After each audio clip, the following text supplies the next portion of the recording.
Hello friends, this is Dr. Nishan B. Singh from Docemy. So today I'm here with you with an amazing personality. He is Dr. BHAVITH Nattuvettyi, rank 29 NEET PG 2022. So he's an amazing guy. From what I know, he is multi-talented. He is very good in studies obviously. He is a good artist. He draws caricatures. He is a dancer and also a fitness freak.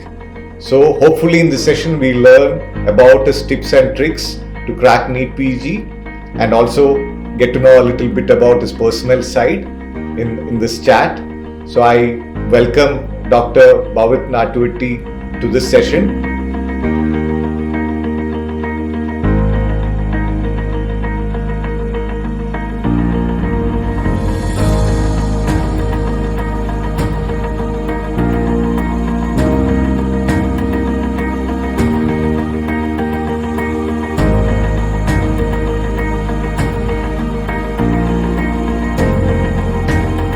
This is the one I was waiting for. It's a question from medicine and ABG. It's an image-based question. They are asking which of the following is derived from the arrow structure. Super. Yes.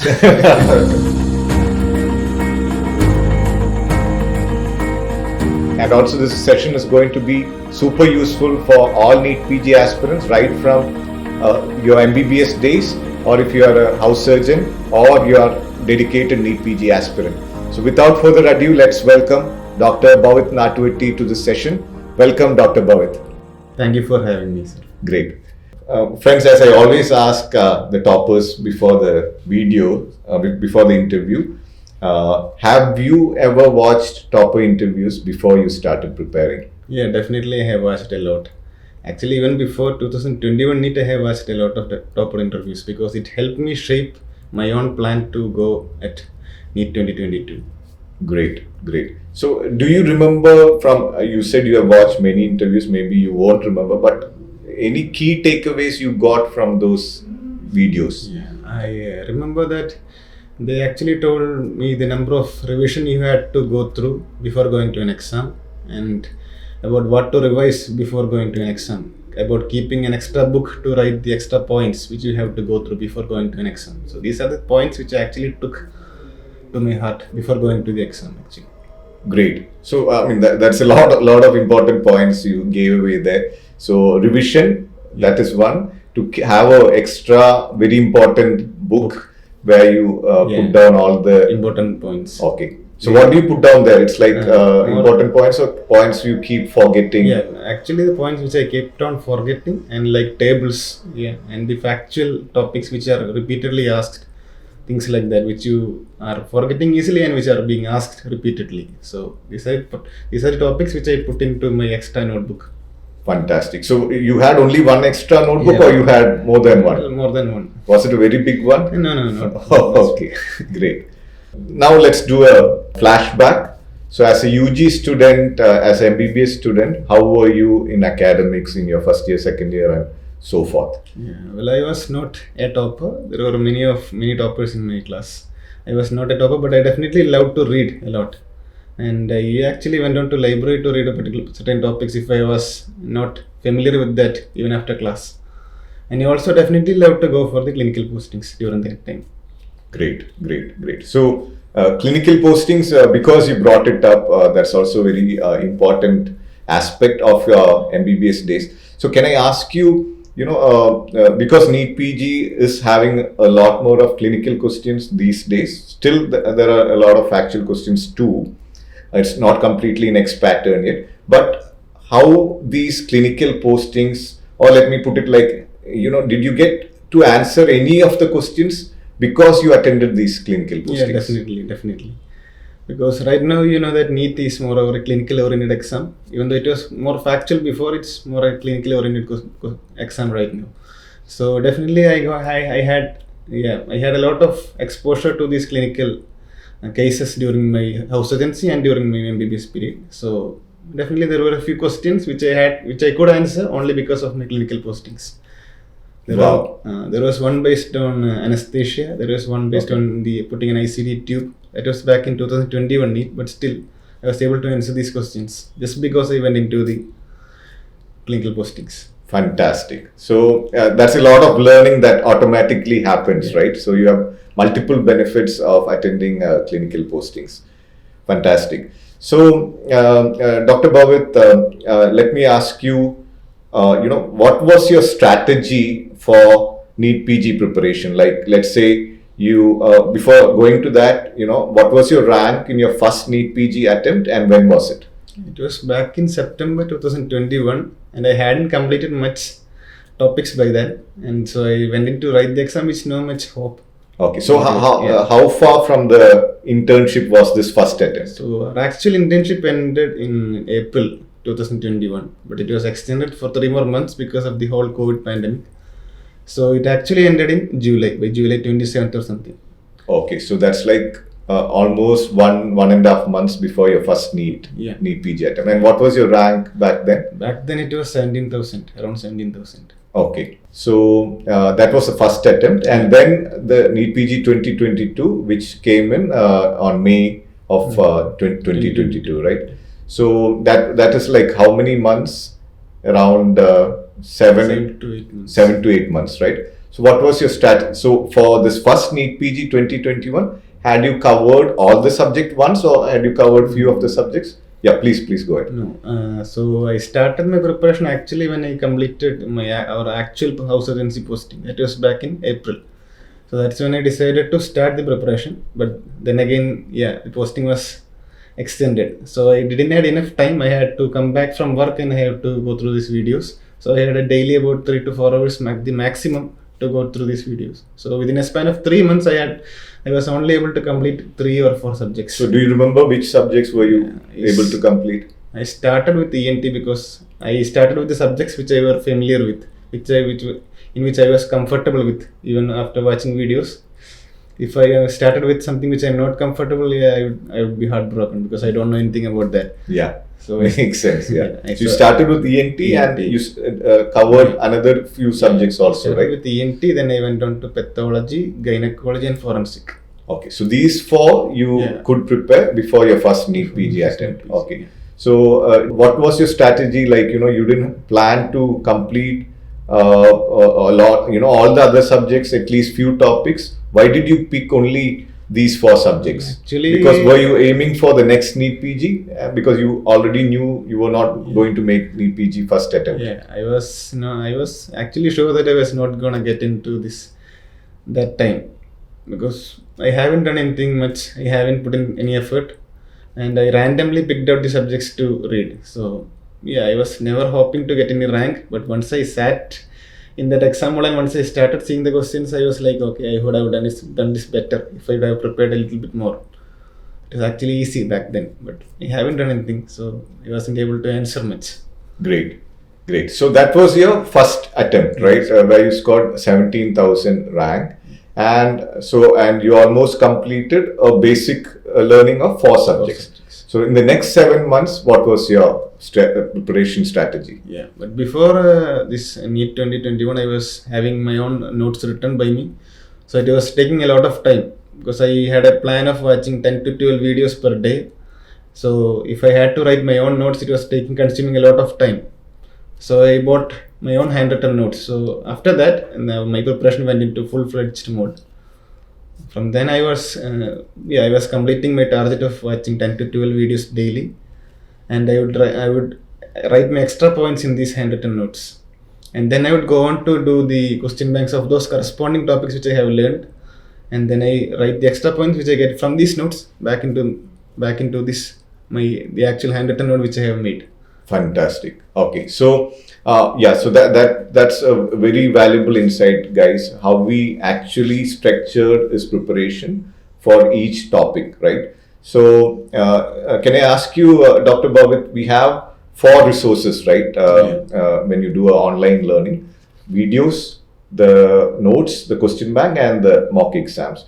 So what was your order of using them? Did you have some a process in going through all these 4 resources? Yeah, definitely. Because I had no idea about how these questions work, how these exams actually work, how the questions are being framed. So even though I had a base concept about these topics, I didn't have enough to go for a competitive exam. So I started by watching these videos. First of all, I started watching videos and making their notes. And then I went on to the answer their corresponding question banks which are mattering to this topic which I have learned right now. And then by doing these question banks, I will be exposed to certain questions which are not being mentioned in this video. So I will write this information in my note. So once I do that, my note is complete, almost complete. Okay, great. So you did this for almost every topic, right? Every topic. Okay, and what about the mock exams? Yeah. I started doing mock exams once I was done with all my subjects once. Okay, so it was by around the end of November or by the starting of December. I completed all my subjects. I have completed the videos, the question banks, and the notes. So back then in December 1st, I think I decided to give a mock test to know where I stood in compared to the other students, because it was after all a competitive exam, so I had to know where I stood in comparison. Great. So was that your very first online mock exam, or had you casually taken mock exams before? I actually took a few mock exams casually before that, before I haven't even done any subjects. So what was your, like, if you can let us know what was your rank then for your very first exam? My rank was comparable to a phone number. It was that big. Okay. Yeah. So it was like a few thousands, right? Few thousands, few 10,000s, I would say. Great. So so after that, once you did the first round of learning and you gave a mock exam, right? What was your rank? So in my first mock exam, if I remember, it was around 500, 530 or something like that. Okay. So how many months did we actually take for this first round of learning? So first round I started from September, by half of September up till the end of November. So September, October. No. Okay. Almost 3 months. 3 months. Plus you had completed 4 subjects prior to that. Okay, right. So it will be let's put it like almost 3 to 4 months you took for first full round of learning, right? Yeah. So, and then after this, obviously you were progressing to revision, right? So how many rounds of revision could you do? So initially the exam was supposed to be happening on March. So I had almost 3 months up till that. 3 to 4 months mainly. So I had planned to at least complete 2 to 3 revisions by then, if possible. But minimum of 2, that was my goal before going to the exam. But the exam was postponed to May. So I was actually able to complete 3 to 4 revisions before the exam. Great. So you could do some extra rounds. Yeah. So were you actually happy? Because I saw that there are 2 sets of students who are really, annoyed that the exam got delayed. Some people who were actually happy. Which side were you on? Well, I was in the part which was actually happy because the exam was delayed. But once I got to the point of March, which was the actual date of exam, I was actually at the peak of my preparation. If I had given my exam that day, I may have performed better, but I can't say it's to be better than this. Yeah. But still, I was at the peak of the preparation at that point.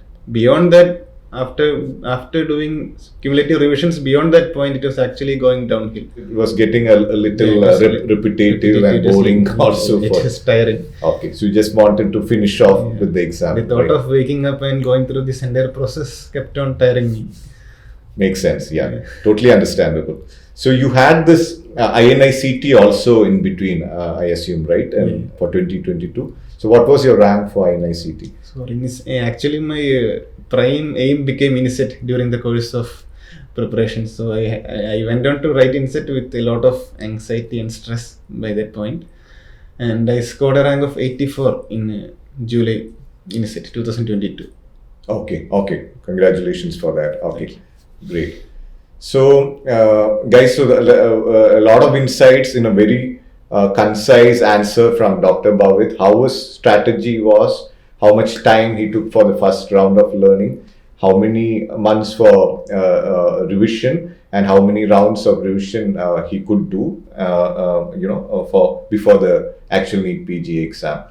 Now, let's go to the basic subjects itself. Let me ask you, Dr. BHAVITH, like from your UG days, what were your toughest subjects, and how did you strategize those subjects which you were weak in during your UG, and the other subjects also? And also, if you can tell us, like, for the big subjects like medicine, community medicine, how was your strategy? So during my UG period, I would say the toughest subject for me was pharmacology and microbiology, because you had a lot of facts, you had to mug it up and you had to reproduce it in the exam. So it was actually tough for me.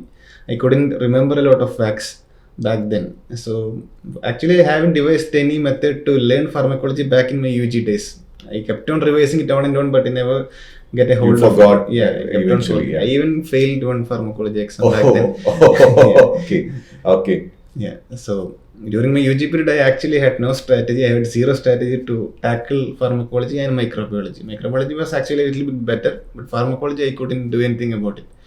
But once I was done with my UG and during my NEET PG preparation, yes, I did cumulative revisions for pharmacology, because pharmacology and microbiology were my toughest subjects, my Achilles heel. Your weak areas. Subjects. Okay. So, and there were also too many questions which were being asked from pharmacology and microbiology, because so I had no choice but to learn this. I could not leave these subjects.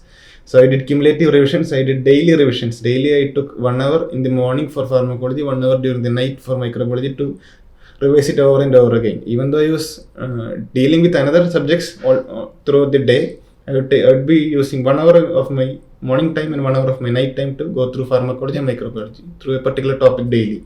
So great. So that's very interesting, because mostly these are subjects which are, as Dr. Bhavith said, not conceptual, more factual, right? So you had a problem in remembering the facts, right? Yes. But you made your own strategy around it. So that's a great takeaway, guys. So everyone, out of the 19 subjects, it's totally unpredictable which subject may be easy for you or hard for you.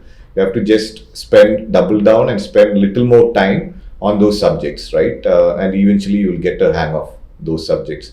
So, and a very interesting fact, like pharmacology, it was actually tough for Dr. Bhavith, so he flunked an exam. So that could be a very good clickbait for this video on YouTube. Here is a topper who failed and then got to rank 24, but we won't keep that clickbait. Anyways, coming back, Dr. Bhavith, so the second part of the question, how about the big subjects? Yeah, so the bigger subjects were like community medicine and like medicine. So initially during my stage of preparation, I had no idea in the order of how to learn these subjects. But if I had, I would have gone for medicine first, or I would have gone for like the usual order, like first year subjects first to build up a base, then go for second year and third year. Like medicine is a huge subject. There are a lot of information that you can get from medicine, but it is not that rewarding if you are taking it in a NEET PG kind of way. Like based on the time you spend and the number of questions you get, and maybe you forget a lot. So putting all those things together. It's a Herculean task to complete medicine and to remember it, and it is not that kind of rewarding considering the amount of time you have to put into the subject. Comparing to there are certain subjects in which you need to have to put that much effort, but it is more rewarding than medicine. So I did medicine, like I revised only twice, whereas compared to other subjects I did almost 3 to 4 times revision. Medicine I had to do only 2 times because I was jeopardizing the other revision of time to revise the other subjects because I was spending this time on medicine. So on which subjects did you spend more time on because you saved or cut some time for medicine? Yeah, and there are certain subjects which are highly rewarding when you consider NEET PG aspect. Like there is surgery, there is gynecology, there is community medicine, there is pharmacology and pathology, and even microbiology to an extent. So these are subjects in which you have to, you definitely have to spend some time, but it is highly rewarding. There are too many questions which are coming from these subjects. Yeah, so even if like gynecology, you cannot get gynecology by learning any other subjects. But pathology, if you read it, you will get a base idea about many other subjects, including medicine, surgery, and all that. And in pediatrics too. Yeah, makes sense. Yeah. So that's again a very different strategy. I'm to be honest hearing that for the first time, because a lot of students ask how to learn medicine. I am not getting enough to go through the entire syllabus, and it's supposedly very vast in many resources as well. So after a basic reading, you can reduce the time for repeated revisions for that subject, and instead double down on other subjects and score better also. Yes. So because of this strategy, can I ask you, did you have to miss out on any medicine questions? Was there a trade-off? No, actually. Okay. Yeah, because medicine is something which you learn from the clinics, and most of the questions in NEET PG from medicine are actually clinical based questions. So if you had exposure to clinic based during your UG period, you could go for most of the questions in medicine. Can you if you it may be tough now because it's been so many weeks since the NEET PG, but do you remember any question which was asked in medicine that you could connect back to your clinical postings and I would say it was back in 2021 NEET. There was questions on CAD, there was questions on pulmonary edema, and there was 4 to 5 questions on acid-base balance. And I haven't read acid-base balance by that time, but I had done a lot of ABGs during my clinical posting, so I knew what was wrong with these ABGs when I saw the questions. So actually, they helped me a lot. I haven't learned medicine by that period, but I was able to answer most of the questions of medicine in 2021 and 22 NEET PG. Great. So because you said that, we are going to test that, guys. So as we know, we have a rapid fire round, and incidentally, the rapid fire round, one question is on an ABG. So let's see what if, Dr. Bhavith is able to crack that ABG question. Yeah. So there's a session that's going to happen towards the end of the session, Dr. Bhavith. So I'll tell you about it in some time. Okay. So be prepared. Yes, fingers crossed. Okay. So great. So it's very interesting. We are getting a lot of good and different insights from talking to Dr. Bhavith. I'm really enjoying it. So the next thing, a very crucial part of the preparation, Dr. Bhavith, can you tell me what was your timetable like? Was it the same throughout your learning phase, revision phase? How many hours were you putting in? And things like, how did your day start? What were you doing to keep yourself fit? How was your, how many hours did you sleep? How many breaks did you take? All those things which are useful to our viewers. Okay. So I started my day every day at around 6 a.m. in the morning. So I usually used to wake up at that time every day, even during my UG period, 6 to 5 a.m. After 6 a.m. I'll freshen up, do a little bit of workout back then. And then I start learning from 7 a.m. onwards. 7 to 9 a.m. I would start watching videos and writing the notes. From 9 a.m. to 10 a.m. I will be giving myself a break to have breakfast, to have a bath, and a little bit of leisure time for myself. And from 10 a.m. to 1 p.m. I will keep on going with the studies again. The same procedure, videos and question banks and the notes. And from 1 to 2 I will have my lunch. And from 2 p.m. on to 5 p.m. onwards, I will again go for learning. Again, 3 hours of learning. But during that period, I will be mostly sleepy because I had lunch, and I will be mostly sleepy during that period. And then from 5 p.m. to 6 p.m. I have daily allotted this time to work out, to go to the gym, because that's a stress buster for me. I love to go to the gym, and you will leave all your stress outside. So that's a time actually which I have to reconnect with myself. And then from coming back to the gym, I will be actually fresh. From 6 p.m. to up till 8:30, I'll be going to the questions again.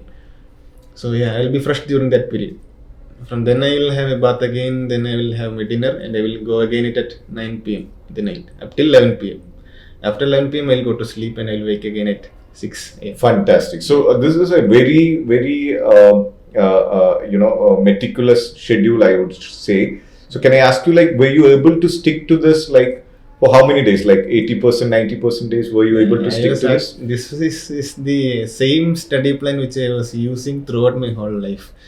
Wherever I was for the university exams or my school exams, I would be having this same schedule from my school period onwards. So I was able to stick to this plan because I was doing it over and over for numerous years. So a very interesting timetable. So thanks for sharing that, Dr. Bhavith. So I think you were taking breaks in between. Yes. So how was that? Learning throughout the day can be tiring. You are doing this on a daily basis for the next 5 to 6 months. So it can definitely be tiring. So whenever I was completed with a particular topic, usually whenever after I completed a particular video that is about 30 to 40 minutes, I will be taking a 5 to 10 minutes break in between. It was in between a major chunk, like in a period of 3 hours, I'll be taking a break between every 40 to 50 minutes or even 30 minutes. And I'll be doing something, I'll be letting my mind free from anything related to studies. And after a period of 3 hours or so, like my mind will be exhausted, I will be taking a break for 1 hour. So every day it was around from 9 to 10 a.m. in the morning, from 1 to 2 p.m. in the noon, and from 5 to 6 in the afternoon. So these periods I will be taking a break from reading. I won't be doing anything else. I'll be having time with my family, spend some time with my family, or go to the gym or draw something. I love to draw actually. So I will draw some pictures during that period. So these were the things which I did to get myself sane during this period, because I was going crazy back then. Fantastic. So distributed breaks through intense, in between intense learning sessions, right? Is that the right way to put it? Yeah. And you said 5 to 6 you used to was your me time, and you used to work out. Were you doing it every day? Yeah, I will do it every day. I would never miss a day of workout, because I love to do it, and it was actually a stress buster for me. Because whenever you go to the gym, you will leave everything out, you will work out, you will come back, you will feel fresh. After you have a bath, you will be feeling fresh. You will be feeling like starting a new day. So yeah, I never missed a day of workout, because whenever I feel tensed, I will go to the gym, and I'll be happy when I come back. Great. Yeah, amazing. So it's a very important takeaway, guys. So learning and NEET PG is one part of the life of a medico. It's not the only part, right? So take care of your health, of both your mental and physical, and whatever helps, like meditation, workouts, definitely it has to be part of the timetable when you start making a timetable, right? And that will help you to keep on a timetable and sustain that throughout the day. So the consistency part is another takeaway from Dr. Bhavith's timetable. It has enough breaks, it has time for the body and the mind, so that he could almost do it every day throughout this NEET PG preparation. So that's amazing.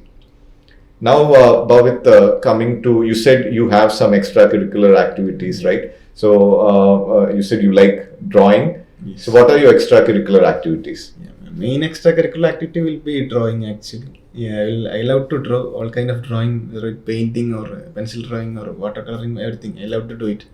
During this period, when I had nothing else to do other than study, I would keep myself a particular time period where I could draw.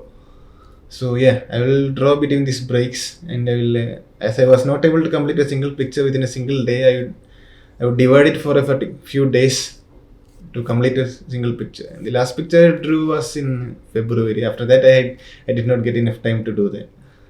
Cool. So definitely, please do share some pictures. You have some pictures with you on your phone. Yeah. So can you please show it to us? Great. Thank you so much, Dr. Bhavith, for sharing those amazing pictures. So here is one picture.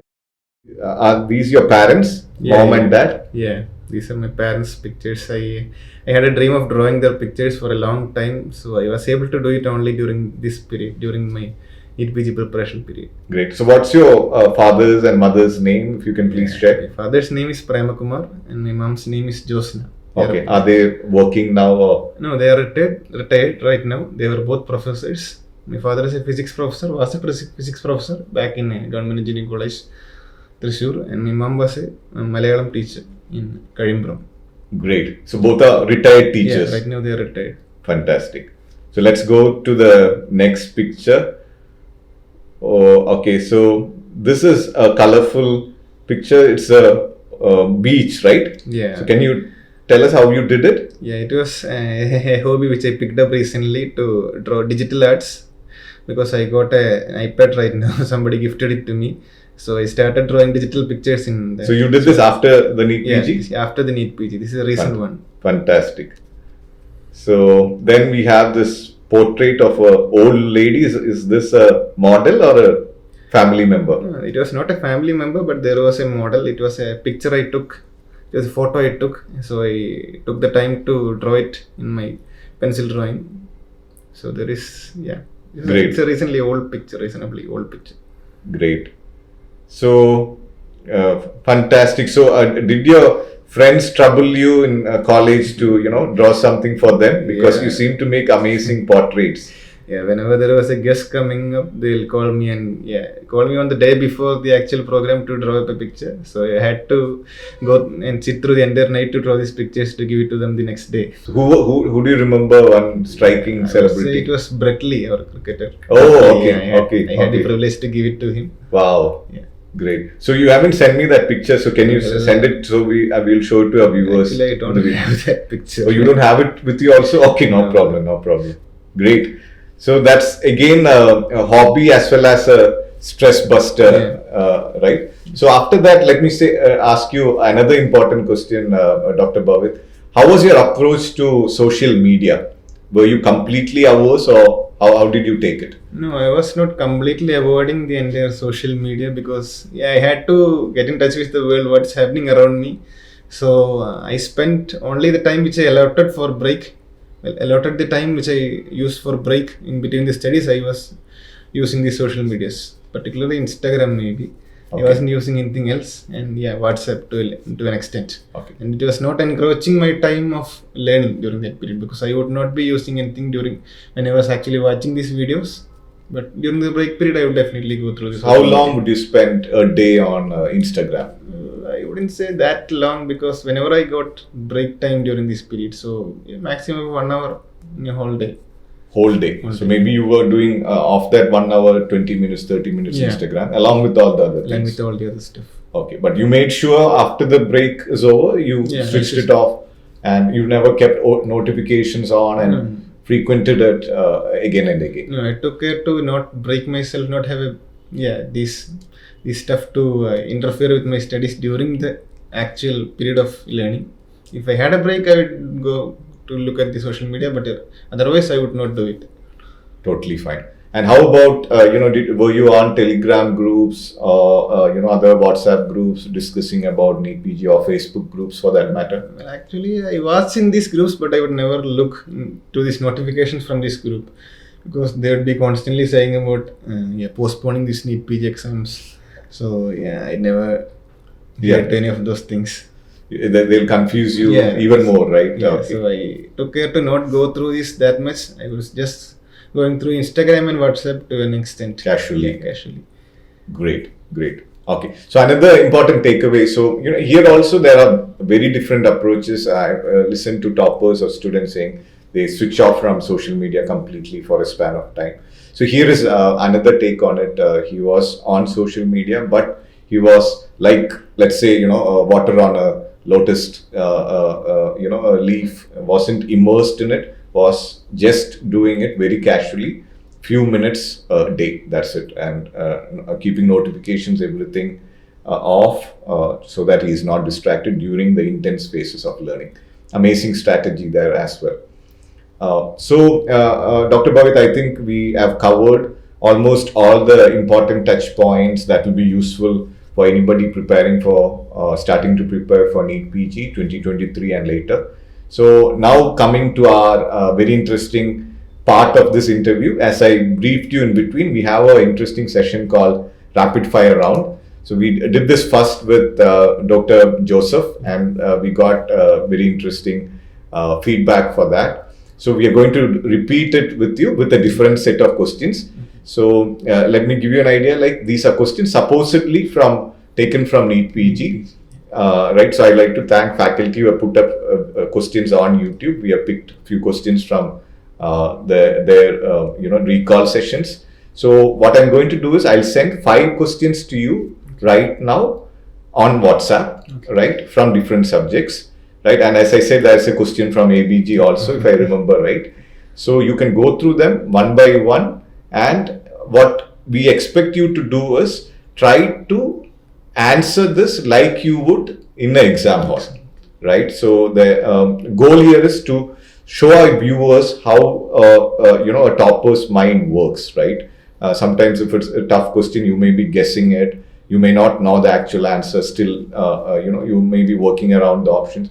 So to show them what actually happens when you see a question in the real exam. Okay. Are you ready for this challenge? Yeah, I am ready. Great. So as I told in the previous interview also, guys, he may have forgotten a lot of facts because it's been a long time since the NEET PG. So even if you get something wrong, let's not mind that. Great. So all the best. Let me send you the questions on your WhatsApp. So guys, here we are. We are ready with the questions. I have sent the questions to Dr. Bhavith now. So I request him to read out the questions and answer them like you do it in the exam hall, Okay. right? So the first question is from anatomy. It's an image-based question. So can you please start? Yeah, so it's an image-based question. So they have given an embryological image, and they're asking which of the following is derived from the arrowed structure. So we have to find out what the arrowed structure is. So we have to find which is the dorsal part and the ventral part here. So we can see the notochord and the neural canal in one side. So that is the dorsal part. So the opposite side would be the ventral part, and we can see the gut tube, and there are two folds which are connecting them to the into the extraembryonic ectoderm. They are connecting to the ectoderm. So in the dorsal side we have the dorsal mesentery, and the ventral side we have the ventral mesentery. The question is actually which of the following is derived from the ventral mesentery. That is the actual question. That is what they are expecting us to answer. So the options are phrenicocholic, gastrosplenic, falciform ligament, and lienorenal ligament. So falciform ligament we know is actually in the front, and it is a derivative of the ventral mesentery, and all the others are derivative of dorsal mesentery. The phrenicocholic, which connects the diaphragm to the colon, the gastrosplenic from the stomach to the spleen, and the lienorenal between the spleen and the kidney. So falciform ligament is the answer here. It is what we get from the ventral mesentery. Great. So that's the right answer. Congratulations.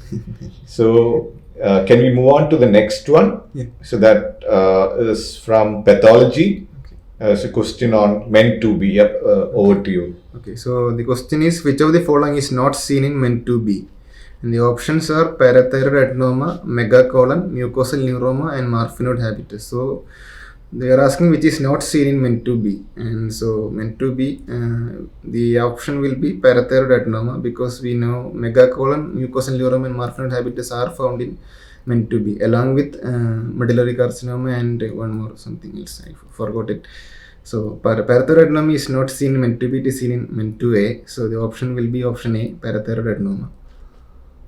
Great. Okay, so that is the right answer. Good job again, Dr. Bhavith. So moving on to the next question in the rapid fire round. This is the one I was waiting for. It's a question from medicine and ABG. So you're over to you, please. Okay, so they have asked to identify acid-base disorder in a patient, and they have given the values. The pH is 7.2, PO2 is 90 mm of mercury, PCO2 is 80 mm of mercury, and the bicarbonate is 35 milliequivalents. So first of all, we have to find out whether it is acidosis or alkalosis. So the pH is 7.2, so it is onto the acidic side. So it is in acidosis, and then the PCO2 is 80, which is higher. Normally it is around 40 mm of mercury. Here it is 80 mm of mercury. So the carbon dioxide has raised. So it has raised into the same direction of acidosis. So it is, I would say, it's a case of respiratory acidosis. And the bicarbonate is also a little bit raised to compensate for the rise in the carbon dioxide level. So I would go with the answer of respiratory acidosis with a little bit of compensation from bicarbonate. Fantastic. Okay, good job. So that's also a right answer, guys. So let's move on to the next question, that is from surgery. So again, image-based question with a CT chest X-ray. Sorry, with the X-ray chest. Over to you, Dr. Bhavith. Okay, so it's an image-based question, and the question is: a 34-year-old patient presented with abdominal pain and vomiting. Vitals are stable. What is the most effective way to treat this patient? So they have given an erect chest X-ray, I think, and there is a free air under the diaphragm. So it will be mostly a case of abdominal visceral organ perforation. There is free air under the diaphragm. So the options are gastric lavage with cold saline, tracheostomy, resuscitation and exploratory laparotomy, and chest tube insertion. So we are almost considering this as a case of a viscera rupture. So we have to go with resuscitate the patient and then doing an exploratory laparotomy. We cannot do any conservative management in this case. Tracheostomy, there is no use. Gastric lavage with cold saline is also not usable. Just tube incision is also not needed. So resuscitation and exploratory laparotomy will be my answer in this case. Fantastic. Okay, so that's a good right answer too. Congrats again, Dr. Bhavith. So are you ready for the next question? Yeah, I'm ready. So next is from OBG. Over to you, please. Okay. So they have given a history of a mother of a newborn is worried that her child did not pass urine on postnatal day 1. What advice should be given to her? So the options are to start formula milk, to continue breastfeeding and observe, to start IV fluids, and then admit into an ICU and investigate. So the child is only 1 day old and hasn't passed urine, which is actually not a problem because we can wait until 48 hours for the child to pass urine. So my option will be to continue breastfeeding and to observe if the child urinates up till 48 hours. If not, we can go for other thing else. The option will be option B, and that will be answer. Fantastic. So good job. You cracked all the questions, so we could see how your mind actually approaches and filters through the options. So thanks for doing that for us. So do you remember these questions? Are they actually from the NEET PG 22? Actually from NEET PG 2022. All of them? Do you remember? Yeah, all of them. Yeah. Okay. Great. So fantastic. So guys, so here we are at the end of this amazing session with Dr. Bhavith. So it's a very exciting, interesting, informative session for me, hopefully for all of you as well. So thanks, Dr. Bhavith, for sharing all your secrets and very useful information, actionable insights on how he cracked NEET PG as well as INICT, and how you can also take some of these takeaways to make your preparation a successful one. And thank you again, and all the best for your future. Thank you. So hope you enjoyed this session as much as I did, and please do not forget to subscribe to this channel for more such informative sessions, and as always, leave your feedback in the comments. We look forward to that. Thank you and all the very best. Docemy.